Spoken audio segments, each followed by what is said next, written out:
Magandang hapon. Andito na naman po kami ni Baby Terdy, ang aking mahal na pamangkin.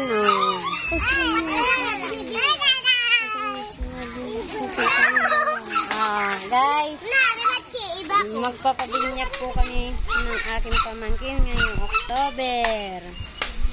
Simple lang po. Wala po kaming panghanda, kaya po ito.